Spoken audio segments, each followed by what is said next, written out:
Hello, and welcome to the weekly recharge. I'm Renae, founder of Wayward Wellness Coaching, and if you stumbled across this bonus episode from my Hustle Rebels podcast, I want to officially welcome you and invite you to subscribe to my newsletter, The Weekly Recharge. It comes out every Wednesday, and I'll have the link in the show notes. Alrighty, now that that's handled, let's get into it. Sometimes the biggest shifts in our lives don't come from dramatic moments. They show up in the quiet, everyday choices that we make without even realizing why.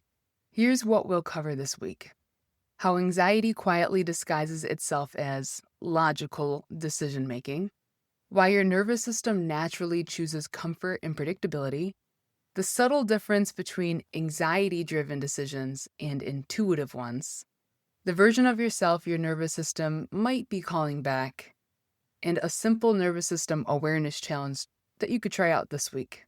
This week I kept going back and forth about what I wanted to write about, and nothing really landed. Then, during a meditation, something popped up that made me stop for a second. Lately, a lot of my decisions have been coming from anxiety, not intuition. It was incredibly subtle and evolved over the years.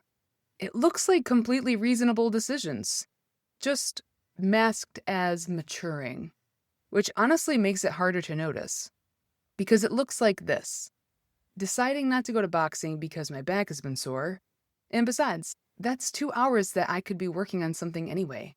Or having a drink at a gig even though I already made the decision to stop doing that. It actually makes it harder for me to hear the tone clearly, and it loosens my voice in a way that weakens my performance. But everything is chaotic, we are running late, Nick's flustered, the room feels tense, so I tell myself one drink will just calm my nerves. Or something small, like deciding I'll just upgrade my seat on a flight because there's an extra legroom one open, even though I told myself before, wherever my seat ended up, I would sit there and trust the opportunity to connect with someone. None of these are huge decisions, but they all have one thing in common. Every single time, I override my intuition. Anxiety is persuasive, and the nervous system loves comfort and predictability. So when anxiety shows up, the brain starts building perfectly logical arguments for choices that feel safer. But intuition usually asks something different. It asks you to lean into growth, to stay open, to connect, because that's where the real opportunities live. So I ask myself, did I mature, or did I lose a piece of myself to conditioning? And if I'm being honest, I used to listen to my intuition all of the time. Back when I was younger, I just called it being adventurous, but the truth is, I was just trusting my instincts. I'd randomly decide to drive 13 hours down to Nashville for the weekend with my violin and busk on the streets for gas money. Who cares if I hit a little snow along the way and slept in my car at the gas station? Did I tell anyone I was doing that? Absolutely not. And yes, one time I ran over a nail and had to call my parents for money for a tire and a hotel before heading off to see my sister in Virginia. At least now I can afford the tire and a hotel myself. But back then I had to be resilient. I had to be resourceful. There wasn't an option to just spend money to make things easier. So I trusted my gut. And honestly, some of the best experiences of my life came from those decisions. Somewhere along the way, though, I was conditioned to believe that version of myself was just young and reckless. Well, I can agree that it was a little reckless, but I also convinced myself that being in my 30s meant being more calculated, more controlled, and more practical. But lately, my nervous system has been calling that version of me back. The one who trusted her intuition. The one who knew that growth doesn't usually happen in a perfectly controlled environment.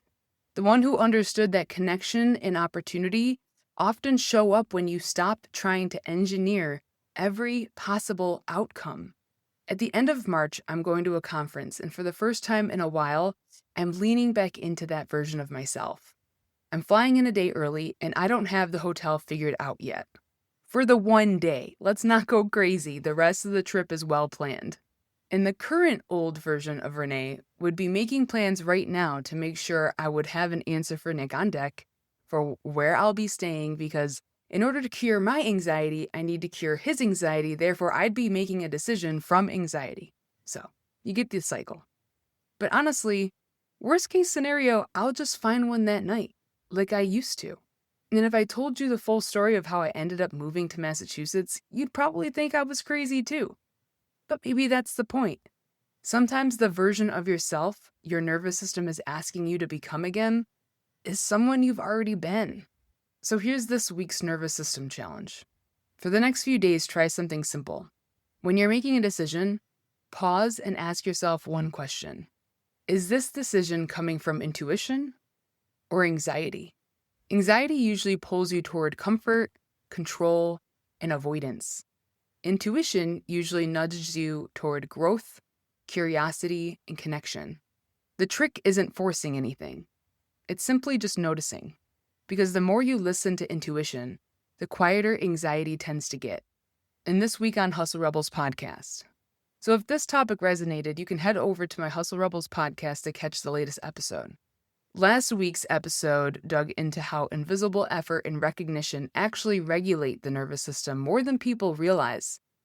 And if you're in leadership, why this is incredibly important for a functioning workplace environment. Thursday's episode continues this conversation with Steve Basson, where we talk about the invisible injury in high-pressure professions and the importance of treating it just like visible injury. The link is in the newsletter where you can listen to the latest episode. As always, I appreciate you guys, and I'm always here if you have any questions or even want to chat.